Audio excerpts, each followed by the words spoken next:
Hamıya salam. Bugünkü videoda çoxüzlülər mövzusundan 9-cu sinif buraxılış imtahana düşmüş sualların izahını paylaşacağım.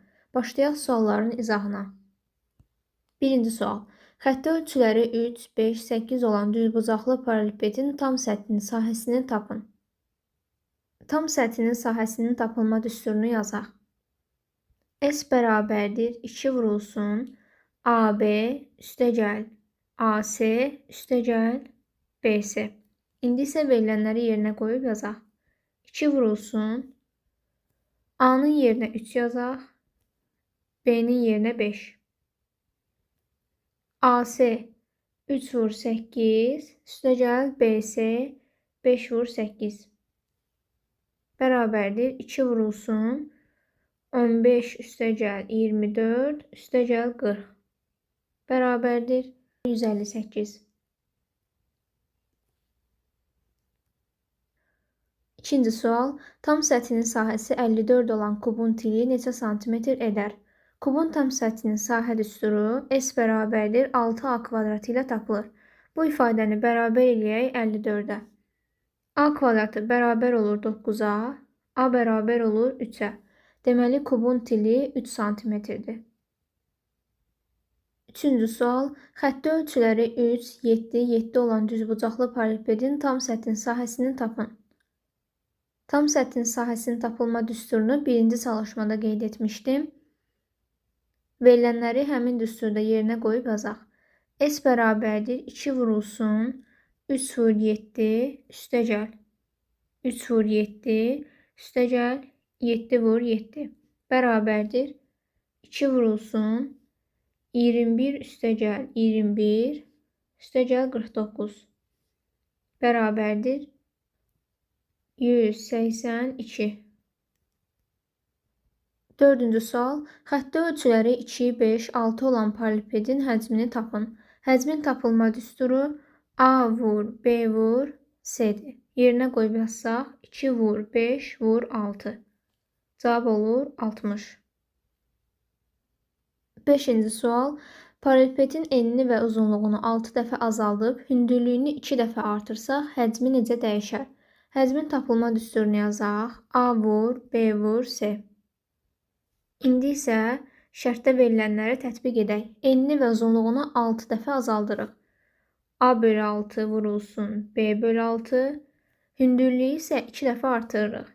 2C bərabərdir.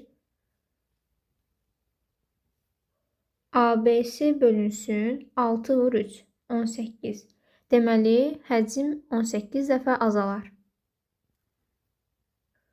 6-cı sual. Tam səthinin sahəsi 24 olan kubun həcmini tapın. Tam səthinin tapılma düsturu 6A kvadratı bərabərdir 24. A kvadratı bərabərdir 4. A bərabər olur 2-yə.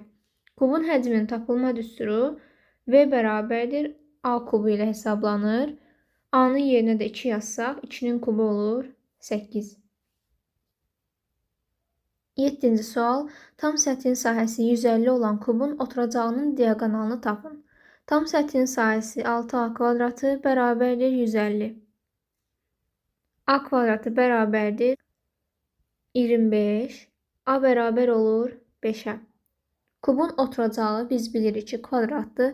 Əgər bu kvadratın tərəfi 5-ə bərabərdirsə, həmin kvadratın diaqonalı 5 kökdə 2-yə bərabər olur. Cavab A variantı.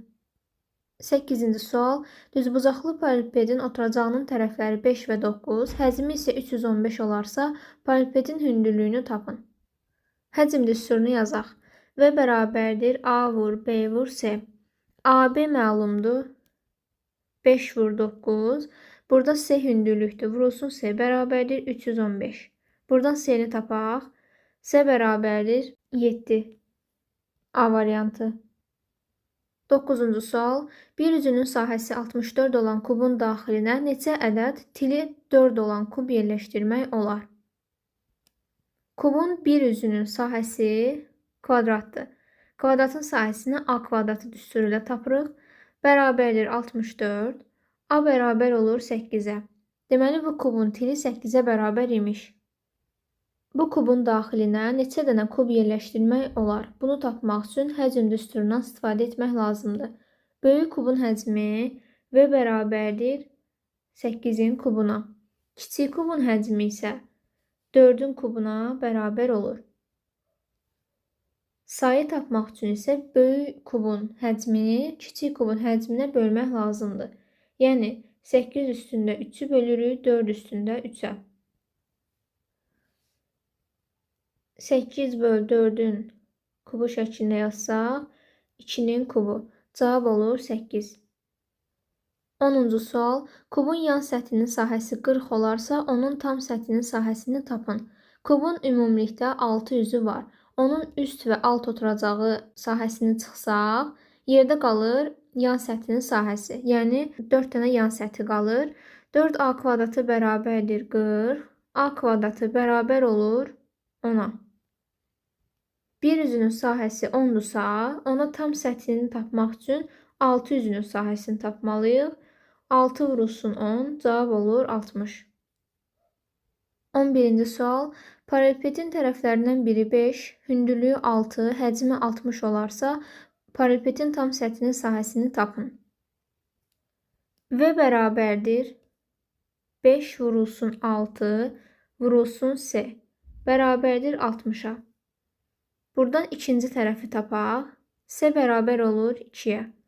Paralelpetin tam səthin tapılma düsturunu əvvəlki çalışmada qeyd etmişdim.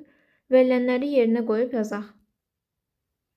S bərabərdir 2 vurulsun 5 vur 6 üstəgəl 5 vur 2 üstəgəl 6 vur 2 bərabərdir 2 vurulsun 30 üstəgəl 10 üstəgəl 12.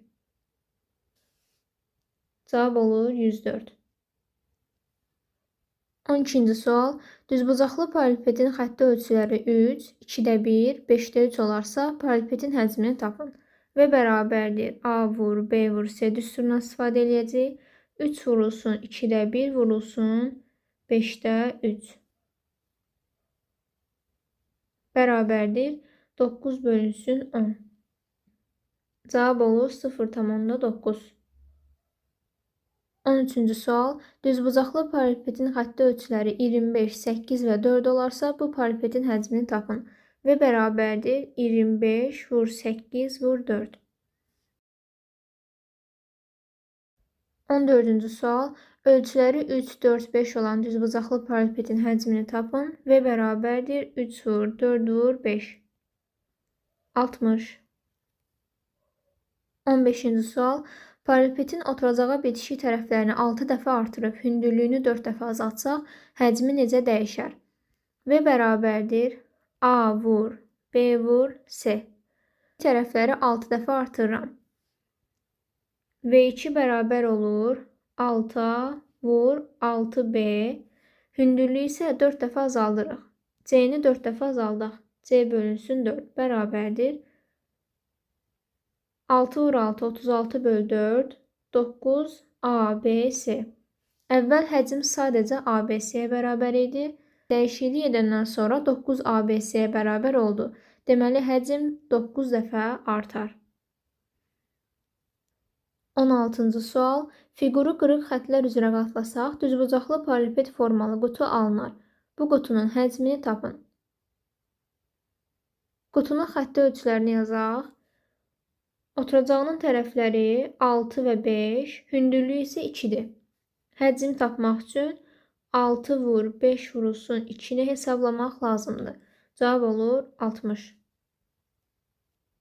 17-ci sual. Ölçüləri 6, 8 və 10 olan düzbucaqlı paralelpetin həcmini tapın. V bərabərdir 6 vur 8 vurulsun 10. Cavab olur 480. Tapşırıqlardan da göründüyü kimi, paralelpetin həcminin tapılma düsturu ən çox istifadə olunan düsturdur.